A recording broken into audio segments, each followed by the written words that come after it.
Okay, we want to review a really big part of our experimental design process, and that is what we call the variables. Okay, so in every experiment, as you've seen throughout the year, we always have different variables.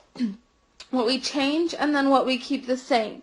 Okay, so we've got three major type of variables. The first one is our independent variable. Okay, so remember the independent variable, that is what we change. Okay, that is what I change in my experiment. Okay, it's what I am testing. Okay, so if you think back to that Skittles experiment we did way back when, our big question was, does the temperature of water affect how quickly water will dissolve? Okay, so what we changed in our setup when we had our three different cups was the temperature of the water. That was the independent variable. Okay, an easy way to remember it is independent starts with an I. The independent is what I change. Okay, it is what I change in my experiment. It's what you are testing. Okay, our second variable is what we call the dependent variable. And if you remember, we always talk about how the dependent variable depends on the independent variable. The dependent variable is going to happen because I changed something. Okay? The dependent variable happens because of my independent variable.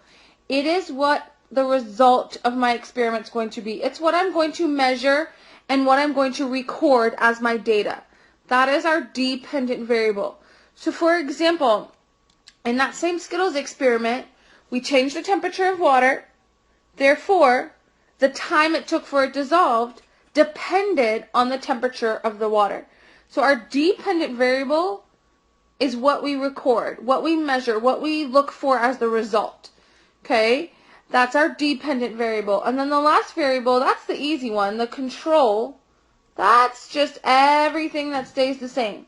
Okay? This helps us to keep our experiment very valid and reliable. It helps us to have a fair test. Okay, the only thing we can change is our independent variable. Everything else has to stay the same in order to make the test fair. Okay, now, and I know these three words are very tricky, and it's going to take lots of practice and lots of us doing it to help us understand it. But remember, we have a song, and I know some classes got to sing it a little bit more than others at the beginning of the year. So we're going to practice singing the song. You can sing along. I apologize for my voice, but if you memorize this song, it is really going to help you to remember what those three variables are and their differences.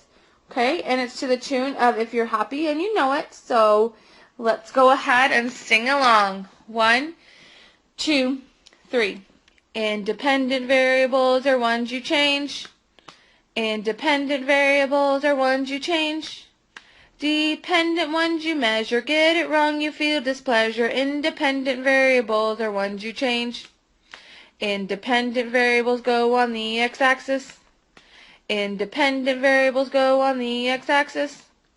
Dependent ones go high on the axis known as y. Independent variables go on the x-axis. Now control variables all stay the same. Control variables, they stay the same. It's so we can compare, and the test we do is fair. Now control variables all stay the same. Okay, so if you learn this song, you can see that the song gives you all of the key information to differentiate between independent, dependent, and control variable. So make sure you study these three words and be prepared to use these three words tomorrow. And I will see all of your smiling faces then. Have a great night.